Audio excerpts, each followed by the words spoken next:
¿Qué es un Genestealer? También conocido como Corporaptor hominis, los Genestealer son los organismos de vanguardia de los tiránidos y que están diseñados para infiltrarse en los planetas que la mente enjambre pretende convertir en su presa. Son oponentes extraordinariamente feroces en el cuerpo a cuerpo, con rápidos reflejos y una velocidad cegadora, con letales garras al frente que pueden atravesar hasta la más dura de las armaduras y garfios de carne que salen de sus mandíbulas distendidas. En este video planeo hablarles no solo de esta subraza tiránida, sino también del culto que crean, uno de los más peligrosos de toda la galaxia de Warhammer 40.000. Antes de continuar, quería decirles que si les gusta el video, no olviden compartirlo, dejar su like, su comentario y suscribirse, que eso me ayuda un montón. También les recuerdo que pueden hacerse miembros del canal y así apoyar este pequeño proyecto. Síganme en Twitter, donde soy mucho más activo, y en mi Instagram por si quieren saber más de mi vida personal.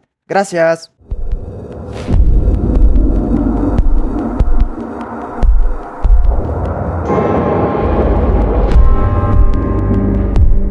De entre todos los tiránidos, los Genestealer son, sin duda, los espécimes que más evolucionan. Son altamente resistentes y pueden sobrevivir en ambientes hostiles donde otros tiránidos perecerían. Existen informes de Genestealers que han asimilado ADN de la fauna de los planetas que han invadido, y como consecuencia han evolucionado hasta convertirse en criaturas híbridas. Esta mente colectiva es capaz de aprender de la muerte de cada Genestealer y hacer que los demás cambien y se adapten con ella, siendo cada vez más letales. El proceso es, de hecho, mucho más rápido que el aprendizaje humano. Los Genestealer de Imgar fueron las primeras criaturas tiránidas a las que se enfrentó el imperio de la humanidad, constituyendo el primer contacto entre el imperio y la facción de cucarachos. Esto ocurrió unos 200 años antes de que la flota enjambre Behemoth invadiera la galaxia. A estos Genestealer se los creía nativos de las lunas de Imgar, y aún hoy su origen es un misterio. Esta subespecie de Genestealers tenía la capacidad única de transformar su forma física en unos instantes o cambiar de color para camuflarse. El método de reproducción de los Genestealer es tan extraño como su apariencia. No hay machos ni hembras, no se emparejan entre ellos ni engendran niños. En lugar de esto, los Genestealers infectan otras razas con su material genético. Poseen ovopositores en sus lenguas. Tienen la capacidad de hipnotizar a sus víctimas con su mirada fija, de la misma manera que una serpiente puede paralizar a un ave. Una vez somete a la víctima, el Genestealer la perfora con su lengua, depositando un huevo bajo la piel. Este huevo jamás eclosiona, por lo tanto sería más como un cáncer. Una vez implantado, el huevo comienza a alterar la estructura genética del huésped célula por célula, arrastrando daños particulares al sistema reproductor de la víctima. Esta última muestra pocos signos exteriores de la infección. De hecho, gana una parte de la fuerza del Genestealer, de su flexibilidad y de su longevidad. Sin embargo, los daños son evidentes sobre los hijos de la víctima. Cuando alguien infectado por un Genestealer se reproduce, su descendencia es híbrida, parte humana, parte alienígena, con carácter Genestealer predominante. Una vez adultos, estos híbridos infectan a otros humanos con sus huevos. Sus hijos también serán unos híbridos, pero se parecerán más a humanos normales. Lo más horrible de todo el ciclo es que los huéspedes humanos no parecen notar o preocuparse porque sus hijos sean unos monstruos. Los padres aman a las criaturas hasta más allá de un afecto paternal normal.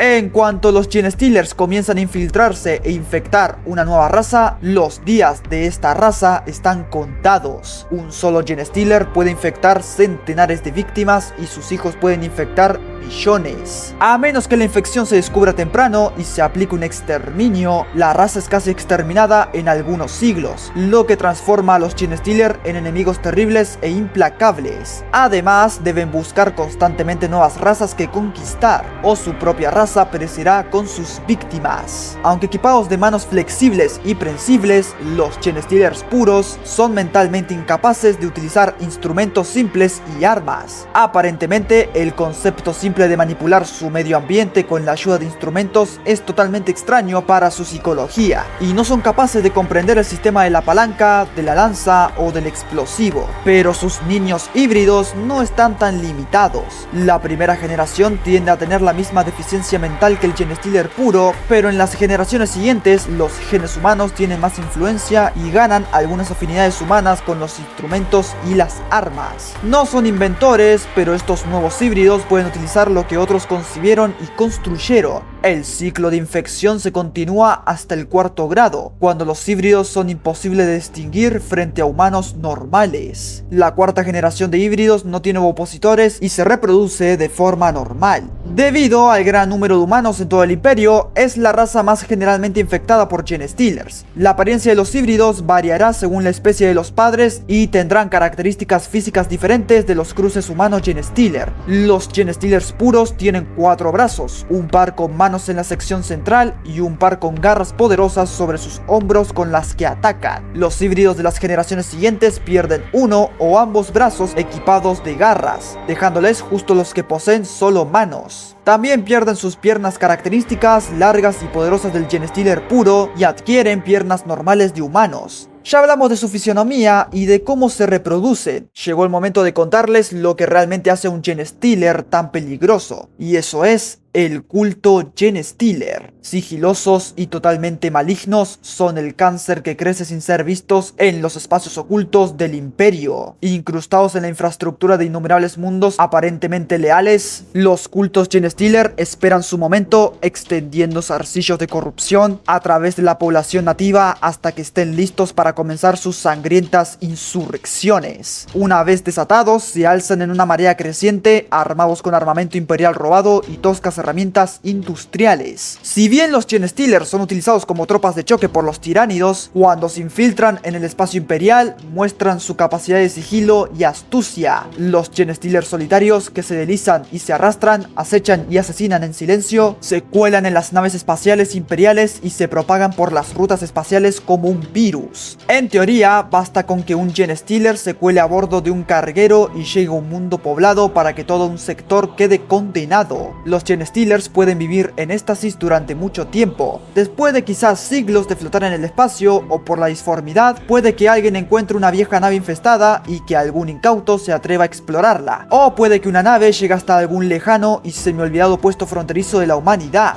Y así, el ciclo vital del Genestealer vuelve a empezar. Alguien se encontrará cara a cara con un cabezón de estos y este lo infectará. Cuando el pobre infeliz vuelva con su gente, le agarrarán unas inmensas ganas de coger como un putísimo animal. Se reproducirá, fundará una familia y dará lugar a una progenie de híbridos. En el espacio de unos pocos años terranos, cientos de civiles habrán sido secuestrados por la criatura e infectados con estructuras genéticas tiránidas. La mayoría de habitantes de los mundos imperiales son de clase baja, despojos, trabajadores y esclavos que se la pasan 24/7 en las fábricas, con un salario de mierda y una comida de mierda. Es por esto que tanto los cultos del caos y los Genestealer la tienen tan fácil para surgir y crecer, consiguiendo numerosos seguidores devotos. Sumad a todo eso que los nobles no se preocupan casi nada por sus vasallos, por lo tanto no les resulta difícil mantenerse en secreto. A medida que la corrupción genética se va extendiendo, nacen generaciones posteriores que pueden pasar por humanos y son capaces de mezclarse con la población en general, e incluso con organizaciones imperiales como el Adeptus Arbitres, el Departamento Monitorum y el Astra Militarum. El culto Genestealer se divide en la escala de las generaciones familiares, desde la primera a la quinta generación. Pero antes de eso hay dos categorías primordiales. Al principio de toda la raza están los Puri. Son los Genestealer de pura raza que comienzan el ciclo de infección insertando su material genético en una víctima anfitriona. A medida que la infestación se extiende y el culto crece, el primer Genestealer toma el papel de patriarca Genestealer y a menudo crece hasta convertirse en una monstruosidad obesa y psíquica. Después le siguen los Kontachi. Son los primeros infectados, aquellos que después del beso francés que les da el Genestealer les agarran encierra una necesidad inmensa de sexo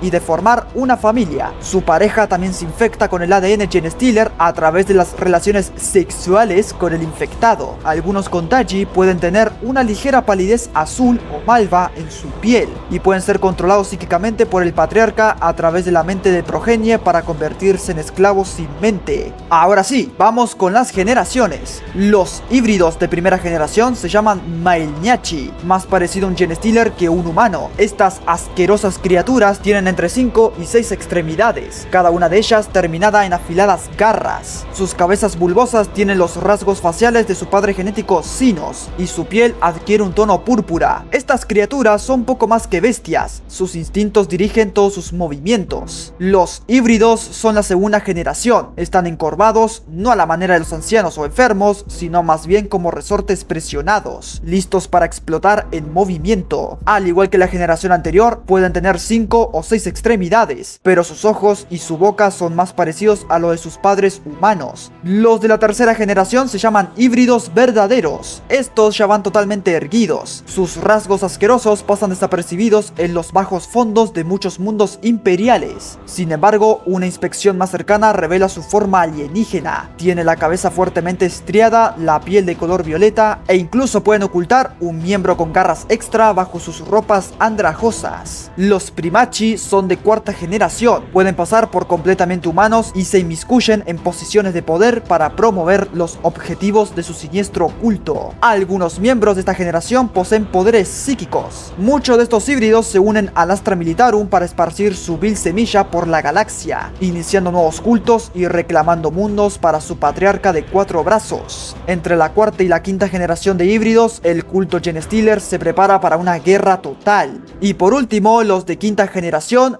de forma paradójica, se llaman Puri, ya que el ADN de la pura raza del Genestealer reaparece en la quinta generación de híbridos desde la infección inicial, dando lugar a un Genestealer de pura raza tiránida completo, aunque con algunas características físicas de la especie huésped original. Así, el ciclo puede comenzar de nuevo, ya que los nuevos Genestealer de cepa pura tienen el potencial de infiltrarse en otros mundos y convertirse en patriarcas.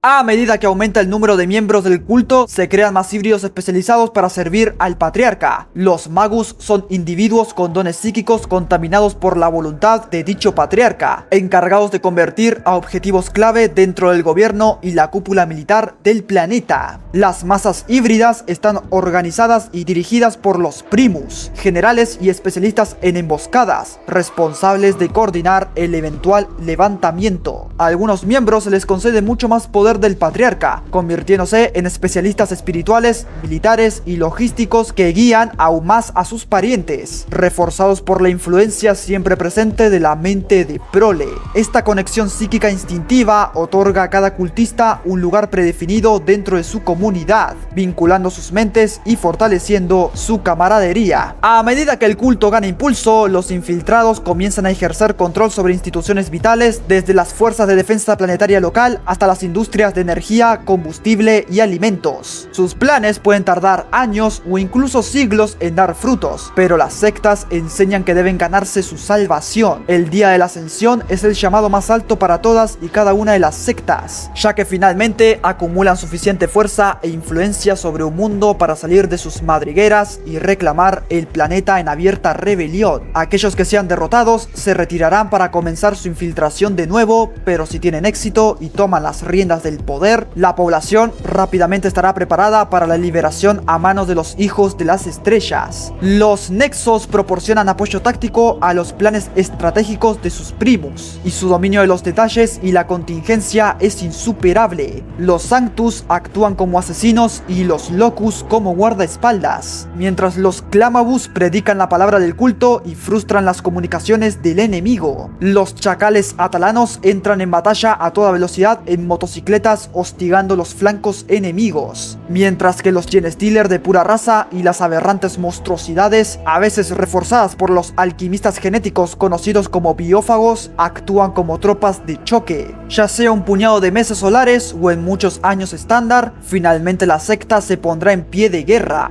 Solo entonces el patriarca enviará la orden sináptica de levantarse y ahogar el planeta en sangre. Cuando los secuaces de la criatura reciban la orden psíquica de iniciar la insurrección, los híbridos se armarán con equipo militar y herramientas mineras robadas. Saldrán de sus guaridas ocultas en mareas masivas. En el campo de batalla, los cultos Genestealer combinan su naturaleza reservada con un fuerte énfasis en emboscadas y ataques precisos a puntos fuertes enemigos. Los acólitos menos mutados a menudo están armados solo con sus herramientas del oficio y unas cuantas pistolas automáticas inactivas, por lo que deben confiar en el elemento sorpresa o, en el peor de los casos, en el desgaste total cuando nuevas hordas de reclutas fanáticos se lanzan al ataque cuerpo a cuerpo. Guiados por la astuta voluntad de sus líderes de guerra, atacan primero en lugares tácticos clave como puestos de comunicaciones, puertos espaciales y depósitos de municiones. Despojado de sus defensas y de su capacidad de pedir ayuda, el planeta queda listo para la conquista. Aunque apenas tienen entrenamiento militar, la conexión psíquica de la mente de Prole hace que los combatientes de base de un culto Genestealer sean sorprendentemente efectivos a la hora de coordinar ataques. A pesar de su mitad sinos, estos pelones siguen pudiendo morir de disparos. Para sortear su fragilidad, muchas de las unidades empleadas por los cultos Genestealer son infiltrados expertos y extremadamente rápidos, o una combinación de ambos. Los estandartes y los tótems con forma de gusano son sostenidos en alto por los acólitos guardaíconos, cuya presencia inspira a la familia Genestealer a nuevas cotas de fervor salvaje. Durante los largos años de preparación para este momento, el culto habrá robado y secuestrado muchos vehículos para ayudar en su campaña asesina. Los robustos camiones Goliath y los Goliath triturarrocas, habituales en las minas y manufacturas de todo el imperio, se convierten en violentos vehículos. Si surge la amenaza de enemigos blindados, el culto responderá desplegando tanques de batalla Lyman Ross robados y caminantes Sentinel, pilotados por híbridos neófitos, que permanecieron ocultos en las filas de los ejércitos humanos durante décadas solares. Totalmente leales al patriarca, apuntan sus armas contra sus antiguos camaradas sin pensarlo dos veces.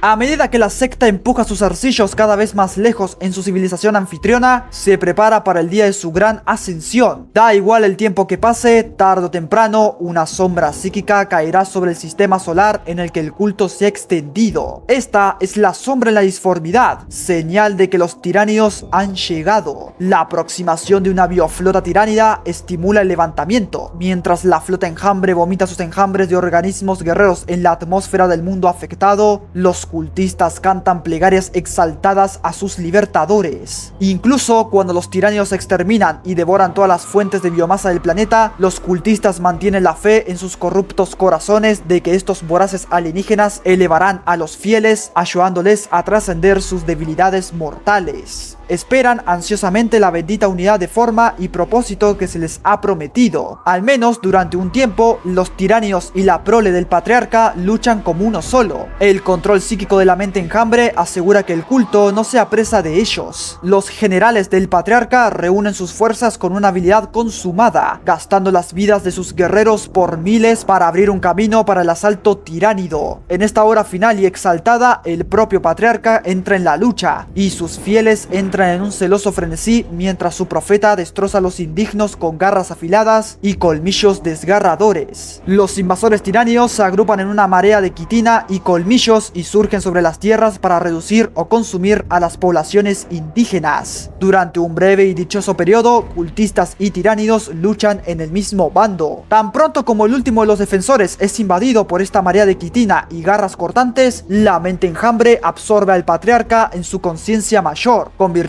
en un mero organismo más del enjambre tiránido. La mente de progenie psíquica que una vez unió a su culto se corta en un instante. En un terrible momento de comprensión, los cultistas entienden por fin la verdad. Esas mismas criaturas de más allá de las estrellas que una vez adoraron como dioses se revelan como lo que son: simples monstruos que solo quieren comer. Los tiránidos empiezan a desgarrarlos miembro a miembro. El estado de ánimo de la secta pasa rápidamente de la lealtad lealtad obstinada al pánico. El patriarca y su prole atacarán a los suyos con sus malvadas garras clavadas en los consejeros cercanos y en los secuaces de confianza, que mueren ahogados por su propia incredulidad. Los Genestealer pura raza engendrados en el planeta anfitrión atacan a sus devotos padres de cuarta generación sin dudarlo. La lluvia de esporas tiráneas se intensifica y el propio planeta se altera a nivel molecular, convirtiéndose en un infierno nocivo. Junto a los cuerpos de la población general, los cadáveres de los cultistas son devorados y regurgitados en las piscinas de digestión ácida. Allí se disuelven en una papilla nauseabunda, biomasa cruda que es aspirada por las torres capilares acanaladas hacia las naves biológicas situadas en lo alto. Los mundos colmenas imperiales son los objetivos favoritos de los Genestealers, por lo que conté antes: población masiva y abundante, pobreza y miseria en exceso, la ignorancia de los nobles, etc. Pero, ¿qué pasa con el resto de planetas imperiales? Los mundos civilizados, que tengan la suficiente población como para tener grandes demandas de importación y exportación bien establecidas, son objetivos abundantes para los cultos Genestealer. Aunque las restricciones comerciales y la seguridad de estos lugares pueden ser estrictas, basta un solo error, como la aceptación de un cargamento mortal, para que se plante el germen de la corrupción. En los mundos feudales, la palabra del rey o de la reina o de otro noble gobernante es la ley. Si ese monarca cae bajo el dominio de un parásito sinos, siempre se producen extraños diezmos, inquietantes desapariciones y cambios antinaturales. En los mundos muertos, al estar desolados, los Genestealers esperan que guerreros humanos vengan a los planetas para realizar ejercicios de entrenamiento extremos. Y en medio de la variedad de flora y fauna mortal a la que se enfrentan, un Genestealer de pura raza puede pasar desapercibido. En los mundos agrícolas, que tienen al menos el 85% de sus masas terrestres dedicadas al cultivo de cosechas forzadas, hidroponía, ganado, lagos de algas y bosques de cactus, no están especialmente poblados. Sin embargo, la gran extensión de sus asentamientos los convierte en presa fácil para los elementos del culto Genestealer. Los mundos que se dedican por completo a la producción de regimientos y material del Astra Militarum son objetivos de los cultos más ambiciosos, ya que si logran su cometido, obtendrán mucho armamento y, lo peor de todo, entrenamiento militar. En los mundos salvajes, que son aquellos cuyos habitantes de pedo están en la edad de piedra, es sencillo que prospere un culto Genestealer, al traer consigo armas poderosas, tecnología avanzada y herramientas complejas. Son adorados como dioses. Pero una infestación genética en este tipo de mundo es un evento raro, ya que los pura raza que llegan al planeta pasan de ser los cazadores a las presas. Los mundos cardenales del Adeptus Ministorum no son inmunes a la maldición Genestealer. Las túnicas de los sacerdotes pueden ocultar una multitud de mutaciones, y los laberínticos cementerios y catacumbas de los distritos menores son terrenos de acecho ideales para un Genestealer. En los mundos fronterizos, un culto Genestealer puede tardar mucho tiempo en llegar a su pleno desarrollo, pero en estos mundos casi siempre llegan cuando aún se está creando la civilización. Por lo tanto, sus miembros pueden infectar todos los estratos de la sociedad humana con facilidad. El Genestealer de pura raza puede colocar su semilla germinal en cualquier criatura con la anatomía necesaria para engendrar posteriormente un híbrido. Estos depredadores extragalácticos han creado colonias dentro de las especies de los orcos, los Krut, los Aeldari, los Tarelianos e incluso los Tau. Tienden a elegir especies ambulantes con suficiente intelecto para ser capaces de viajar por el espacio y por lo tanto propagar su maldición a lo largo y ancho, y normalmente se dirigirán a una población que sea lo suficientemente densa como para mantener dicha propagación en secreto hasta que sea demasiado tarde para superar la infección. Los orcos han demostrado ser problemáticos como anfitriones de los Genestealer, ya que pueden sentir un mal en los infectados. A los Krut les ocurre lo mismo, aunque su capacidad de saborear las feromonas y la sabiduría de los formadores Krut que guían la evolución de su pueblo les permite evitar a los miembros infectados de su sociedad. Los Aeldari tienen ciclos de gestación tan largos que simplemente no son huéspedes biológicos viables. Además, sus habilidades psíquicas están tan bien desarrolladas que a menudo pueden ver la sombra de la maldición incluso antes de que se manifieste. Los Tau tienen una conexión con su casta etérea que hace difícil ocultar una infección por parte de los Genestealers. Solo la humanidad, tan variada y rebelde en sus civilizaciones, han proporcionado hasta ahora un huésped ideal. Los cultos Genestealer son de los más poderosos y peligrosos de toda la galaxia. Incluso lograron llegar a Terra, aunque ya fueron aniquilados por los Custodes. También llegaron a Necromunda, convirtiéndose en una especie de Genestealers radioactivos. El espíritu de los Genestealers es muy fuerte, pero no muy complejo. Su ansia primitiva y antigua por la supervivencia es tan poderosa que ha llegado a crear un poder específicamente Genestealer en la disformidad. Si la energía psíquica pura que inunda la disformidad y que forma la materia de la magia tuviera colores, la psique de los Genestealer sería de un color morado, el color del hambre insaciable.